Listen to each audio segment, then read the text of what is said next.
کوئی تحریک یا شخصیت ملکی سلامتی سے بڑی نہیں۔ انتظامی خلا کو کب تک شہیدوں کے خون سے بھرتے رہیں گے؟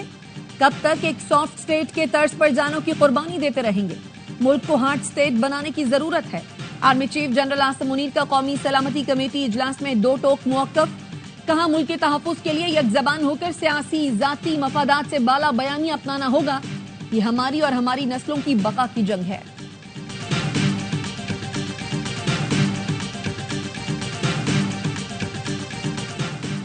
قومی سلامتی کی پارلیمانی کمیٹی کا اجلاس، حالیہ دہشت گردی کی شدید مذمت۔ وزیراعظم شہباز شریف نے اجلاس سے خطاب میں پی ٹی آئی کی عدم شرکت پر اظہار افسوس کیا۔ کہا یہ قومی ذمہ داریوں سے منہ موڑنے کے برابر ہے۔ 2018 میں قائم ہونے والی نااہل حکومت نے نیشنل ایکشن پلان پر عمل درآمد روکا، دہشت گردی کے خلاف جنگ سے حاصل ہونے والے ثمرات ضائع کیے۔ خمیازہ آج پوری قوم بھگت رہی ہے۔ دہشت گردی کے خلاف سب کو متحد ہو کر آگے بڑھنا ہے۔ اور غزہ پر اسرائیل کی وحشیانہ بمباری میں 400 سے زائد فلسطینی شہید، پاکستان کی شدید مذمت۔ ترجمان دفتر خارجہ کا کہنا ہے اسرائیلی حملہ جنگ بندی معاہدے کی کھلی خلاف ورزی ہے۔ عالمی برادری غزہ میں خون ریزی بند کرائے۔ ہمیں آپس کی بد اعتمادی ختم کرنا ہوگی۔ فوج نے خیبر پختونخوا میں امن کے لیے بہت کام کیا۔ وزیر اعلیٰ خیبر پختونخوا کا قومی سلامتی کمیٹی کے اجلاس سے خطاب۔ دہشت گردی کے خلاف افواج پاکستان کی قربانیوں کو خراج تحسین پیش کیا۔ کہا خیبر پختونخوا میں سیکیورٹی مسائل موجود ہیں۔ پولیس اور دیگر سیکیورٹی فورسز کا مورال بڑھا رہے ہیں۔ ضم شدہ اضلاع کو مکمل وسائل فراہم نہیں کیے گئے۔ ہم بارہا وفاق سے یہ معاملہ اٹھا رہے ہیں۔ پی ٹی آئی کو اجلاس میں نہ دیکھ کر مایوسی ہوئی، مشورہ کرتے تو انہیں شرکت کا کہتے۔ مولانا فضل الرحمان نے کہا سیاست اپنی جگہ، پہلے ملک عزیز ہے۔ مولانا فضل الرحمان قومی سلامتی کمیٹی کے اجلاس میں اظہار خیال کیا۔ مولانا نے ریاست کی پالیسیوں میں تسلسل ناگزیر قرار دیا۔ کہا ریاست کو کسی کی جنگ کا حصہ نہیں بننا چاہیے۔ افغانستان کے خلاف جنگ میں حصہ بننے کا نقصان پاکستان کو بھگتنا پڑا۔ چیئرمین پی پی بلاول بھٹو نے کہا افغانستان دہشت گردوں کی آماجگاہ بن گیا۔ معاملہ سفارتی سطح پر بھرپور انداز میں اٹھانا ہوگا۔ ہمارے ارد گرد رہنے والے نہ سمجھیں کہ یہ آگ ان تک نہیں پہنچے گی۔ دنیا کو بھی افغان حکومت کے کردار سے آگاہ کرنا ہوگا۔ دہشت گردوں کی مالی مدد کرنے والوں کا بھی پتہ لگانا ہوگا۔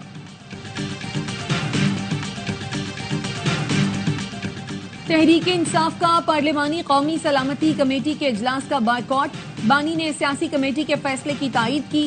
Chairman P T I barrister Gohar نے بتایا بانی کا باہر ہونا اور اجلاس میں شرکت کرنا لازمی تھا۔ حکومت دہشت گردی کے خلاف اقدامات میں سنجیدہ ہے تو بانی کو بلانا چاہیے تھا۔ بانی نے جعفر ایکسپریس حملے کی مذمت بھی کی۔ سلمان اکرم راجہ نے کہا بانی پی ٹی آئی کو پیرول پر رہا کر کے اس سارے عمل میں شامل کیا جائے۔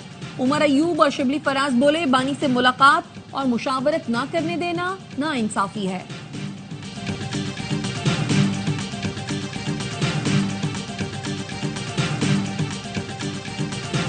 انہیں فکر ہے بانی کو مٹن پورا ملا یا نہیں، بشرا بی بی کے کمرے میں چوہے تو نہیں۔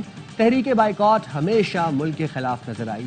وزیر اطلاعات پنجاب عظمہ بخاری کی پی ٹی آئی پر کڑی تنقید۔ وزیر دفاع خواجہ آصف نے ٹویٹ کیا پی ٹی آئی نے ثابت کر دیا بانی اول اور آخر ترجیح ہے۔ وطن کی سلامتی اور امن ان کے لیے اہمیت نہیں رکھتے۔ بانی نہیں تو پاکستان نہیں۔ پی ٹی آئی کا نصب العین ہے۔ ملک دہشت گردی کی آگ میں جل رہا ہے۔ پی ٹی آئی اپنے مفادات کی سیاست کر رہی ہے۔ اس سے بڑھ کر وطن دشمنی کیا ہو سکتی ہے؟ شجیل میمن نے کہا جب تک اڈیالہ میں بیٹھا قیدی اجازت نہیں دے گا جماعت قوم کے ساتھ کھڑی نہیں ہوگی۔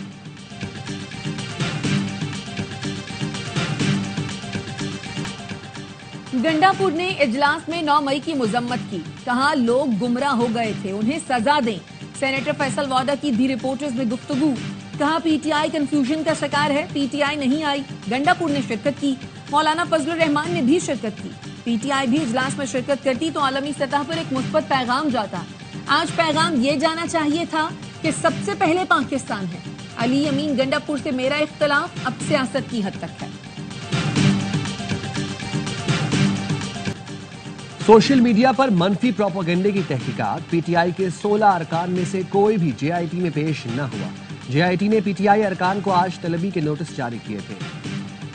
اسرائیل نے جنگ بندی معاہدہ توڑ دیا۔ غزہ پر بدترین بمباری سے 400 سے زائد فلسطینی شہید۔ اسرائیلی بمباری میں غزہ کے وزیر اعظم بھی شہید۔ نائب وزیر داخلہ، نائب وزیر انصاف سمیت کئی اہم عہدیدار شہید ہوئے۔ اسرائیلی فوج نے سحری کے وقت 35 فضائی حملوں میں شمالی غزہ، دیر البلح، خان یونس اور دیگر مقامات کو نشانہ بنایا۔ اسرائیل نے زخمیوں کے رفح کراسنگ سے گزرنے سے روک دیا۔ حماس کا حملوں کا جواب دینے کا اعلان۔ وائٹ ہاؤس کا کہنا ہے اسرائیل نے غزہ پر حملوں سے پہلے امریکی صدر کو اعتماد میں لیا۔ سعودی عرب کی غزہ پر وحشیانہ بمباری کی شدید مذمت۔ سعودی ولی عہد محمد بن سلمان کی زیر صدارت مجلس شورا کا اجلاس۔ اسرائیل کی جنگ بندی کی خلاف ورزی پر تشویش کا اظہار۔ اجلاس میں عالمی برادری سے فوری مداخلت اور اسرائیلی جنگی جرائم روکنے کا مطالبہ۔ وزیراعظم شہباز شریف کل سے 22 مارچ تک سعودی عرب کا دورہ کریں گے۔ ترجمان دفتر خارجہ کا کہنا ہے وزیراعظم کی سعودی ولی عہد محمد بن سلمان سے اہم ملاقات متوقع ہے۔ دورے میں تجارتی شراکت داری، اقتصادی تعاون کے فروغ پر غور ہوگا۔ دو طرفہ تعلقات، اقتصادی تعاون اور سرمایہ کاری پر بات ہوگی۔ ملاقاتوں میں عالمی اور علاقائی امور اور غزہ کا معاملہ بھی زیر غور آئے گا۔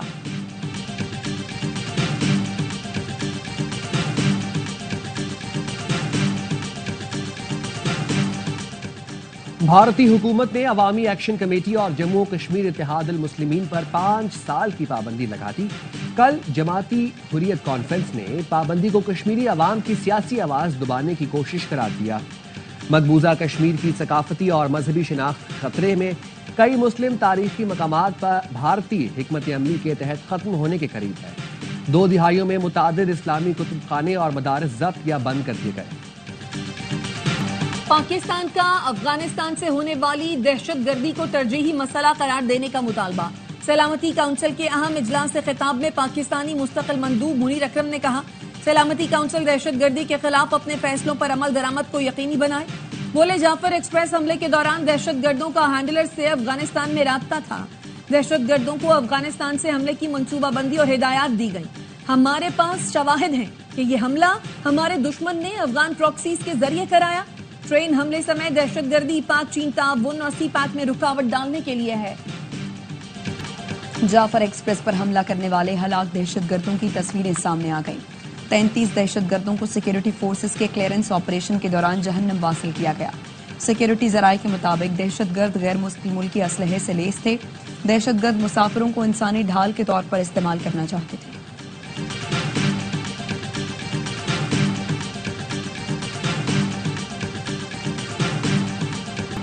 بنوں اور چارسدہ میں 3 دہشت گرد ہلاک۔ سی ٹی ڈی کا بنوں میں آپریشن، کانسٹیبل ارمان خان پر حملے میں ملوث 2 دہشت گرد ہلاک۔ ابراہیم زرار گروپ کا نائب امیر حکیم اللہ عرف شعیب بھی شامل۔ چارسدہ پولیس نے انتہائی مطلوب دہشت گرد جاوید خان کو ہلاک کر دیا۔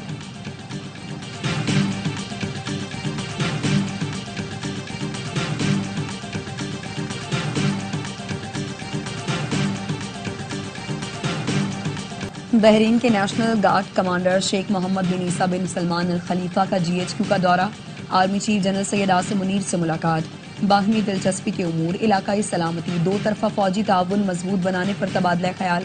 آرمی چیف نے مشترکہ سیکیورٹی چیلنجز سے نمٹنے اور خطے میں امن کے لیے تعاون کی اہمیت پر زور دیا۔ بحرین کے کمانڈر نے پاکستان کی مسلح افواج کی پیشہ ورانہ مہارت کو سراہا، دہشت گردی کے خلاف پاکستان کی غیر متزلزل کوششوں کو سراہا۔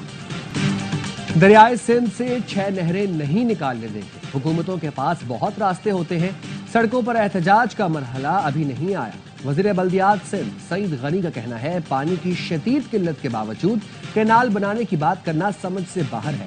امیر جماعت اسلامی حافظ نعیم الرحمان کہتے ہیں پیپلز پارٹی نہریں بنانے کے معاملے میں پیش ہے۔ MQM اور پیپلز پارٹی لفظی جنگ سے عوام کو بیوقوف بنا رہے ہیں۔ دونوں وفاق میں اتحادی ہیں۔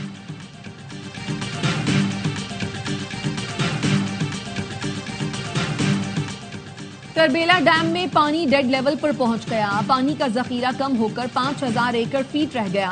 منگلا میں پانی 1050 فیٹ کی سطح پر موجود۔ ڈیڈ لیول پر آنے سے ڈیم سے سستی بجلی کی پیداوار بھی بند ہو گئی۔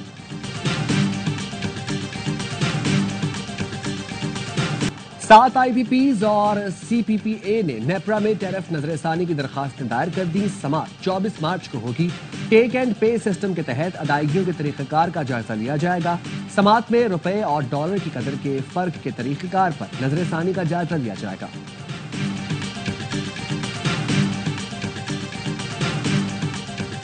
IMF نے پاکستان کے سرکولر ڈیٹ مینجمنٹ پلان پر مشروط آمادگی ظاہر کر دی. ذرائع کا کہنا ہے پلان کی منظوری ڈیٹ سروس سرچارج سے مشروط کی گئی. عالمی مالیاتی فنڈ کا صارفین سے فی یونٹ 2.8 روپے سرچارج دینے کا مطالبہ. پاکستان نے سرکولر ڈیٹ میں 1250 ارب روپے کمی کا پلان پیش کیا ہے، جس کے مطابق سرکولر ڈیٹ کم کرنے کے لیے بینکوں سے قرض لیا جائے گا جو سرچارج عائد کر کے اتارا جائے گا. بے بس فلسطینی روزے کی حالت میں پھر سے دربدر. اسرائیلی فورسز نے پناہ گزین کیمپوں کو خون میں نہلانے کے بعد بے گھر فلسطینیوں کو انخلاء کے احکامات جاری کر دیے. رفح، خان یونس اور دیگر علاقوں سے لوگوں نے پھر سے نقل مکانی شروع کر دی. پاکستان کو دوسرے T20 میں بھی شکست. نیوزی لینڈ نے 136 رنز کا ہدف 5 وکٹ پر حاصل کر لیا. ٹم سافٹ 45 اور فن ایلن 38 رنز بنا کر نمایا. پریم فاسٹ بالر شاہین کو ایک ہی اوور میں 4 چھکے پڑے. ڈنیٹن میں بارش کے باعث اننگز 15 اوورز تک محدود کی گئی. قومی ٹیم نے 9 وکٹ پر 135 رنز بنائے. ٹاپ آرڈر پھر ناکام. کپتان سلمان علی آغا 46 رنز بنا کر نمایا. کیویز کو 5 میچوں کی سیریز میں 2-0 کی برتری. حارث رؤف نے ٹیم کی ناکامیوں کا ملبہ ناقدین پر ڈال دیا. کہتے ہیں پاکستان میں لوگ ٹیم کے ہارنے کا انتظار کرتے ہیں. ہمارے ملک میں تنقید معمول بن چکی ہے. کوئی شک نہیں ہماری کرکٹ نیچے گئی ہے. نوجوانوں کو موقع دیا ہے، بھروسہ بھی کریں. بلاول بھٹو نے بھی پیڈل کھیل لیا. کراچی کے باغ ابن قاسم میں نئی سپورٹس فیسلٹی دیکھنے آئے. وزیر اعلیٰ اور میئر کراچی کے ساتھ پیڈل سپورٹس کا لطف اٹھایا. مرتضی وہاب کو ہدایت کی عوام کی خدمت کرتے رہنا.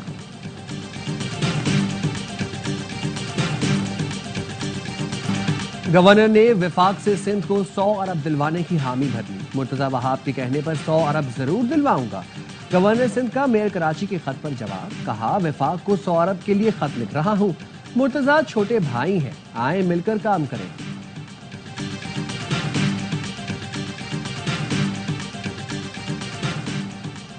پنجاب میں آغوش پروگرام کا آغاز. 2 سال سے کم عمر بچوں کی ماؤں اور حاملہ خواتین کو 23,000 روپے ملیں گے. پہلے مرحلے میں 13 اضلاع میں امدادی رقم تقسیم کی جائے گی.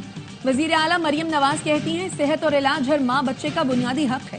حکومت اپنا فرض ادا کرے گی. اسپتالوں میں ماؤں اور بچوں کو بیماری کی حالت میں دیکھنا انتہائی تکلیف دہ ہے. طویل قامت شخص نصیر سومرو کی شکارپور میں تدفین. نماز جنازہ میں مختلف مکاتب فکر کے افراد کی شرکت. نصیر سومرو گزشتہ روز 55 سال کی عمر میں انتقال کر گئے تھے. 1965 کی پاک بھارت جنگ کے ہیرو MM عالم کی برسی.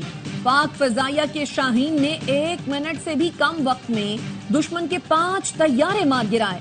انہیں لٹل ڈریگن کے لقب سے نوازا گیا. MM عالم کو ستارہ جرت بھی عطا کیا گیا. سفری پابندی کی کوئی حتمی لسٹ تیار نہیں کی. ویزا پالیسی کا سرنو جائزہ لیا جا رہا ہے. ترجمان امریکی محکمہ خارجہ ٹیمی بروس کی پریس کانفرنس. کہا حماس اور دیگر کی حمایت کرنے والوں کے ویزے منسوخ کیے جا رہے ہیں. امن کے قیام کی امریکی قوت واپس آ چکی ہے.